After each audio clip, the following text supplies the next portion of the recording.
Hello all, this is part 3 of setting up test prerequisites. In this tutorial, we are going to learn how to set up test fixtures at test case level. We are going to cover where to set up test case level, setup and tear down methods, and how they will be used in the Catalan Studio project. In earlier two parts, we have learned about the test fixtures at test suite level and setting up test listeners at the project level and how they gets executed, what is the sequence of their execution.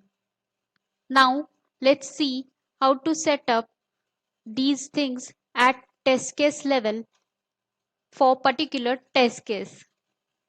To explain about test fixture setup at test case level, I have taken this test case having login steps to log into the application and have added this test case in the test suite. To add the test fixture, go to the manual mode of the test case and click arrow beside the add button. Down here you will find at the end method.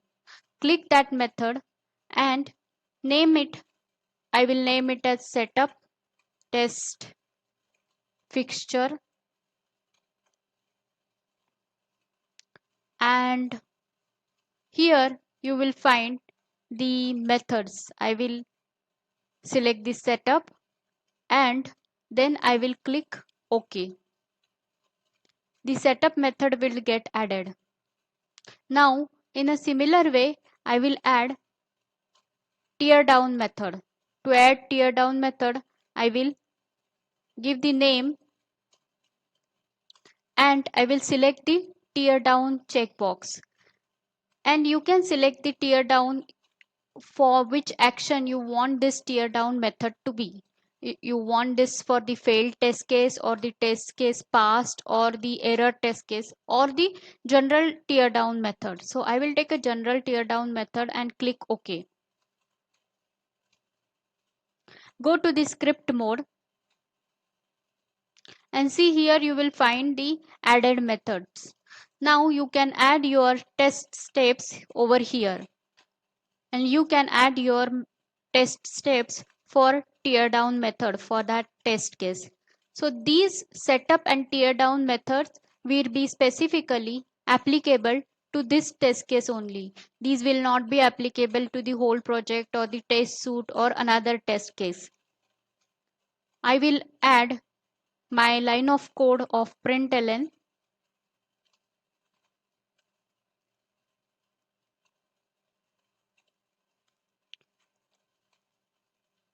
and we need not call this method anywhere in the test case because this gets called automatically. The setup method gets called automatically on the start of the test case, and the tear down method will get called at the end of the test case execution. Let's execute the test suite.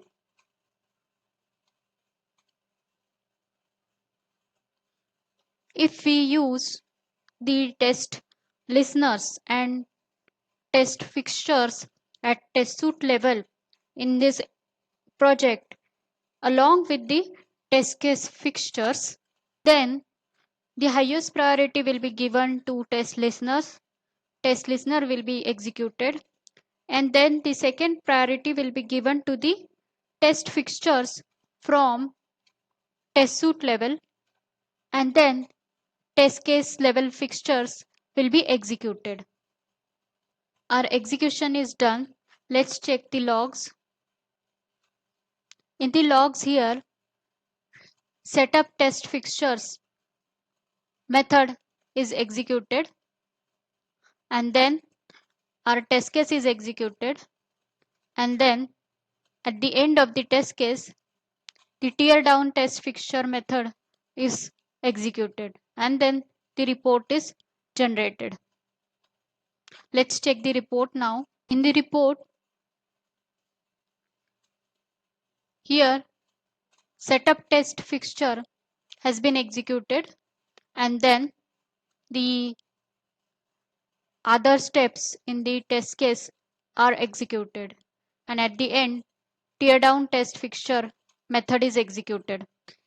If you use the other three methods of tear down, those are if failed, if passed, and if error, those will be executed if you check this, if you select this tear down method, and if you select this tear down if failed, then this tear down method will be executed only if the test case is failed. Or if you select this passed, then it will be executed only if the test case is passed. But if you take this tear down method and if you do not select anything from here, then the tear down method will be executed by default for any test result. It may be pass or it may be fail. The tear down method will be executed. This was about setting up test prerequisites in three different ways, and we have learned setting up the test fixtures at test case level in this tutorial. Thank you.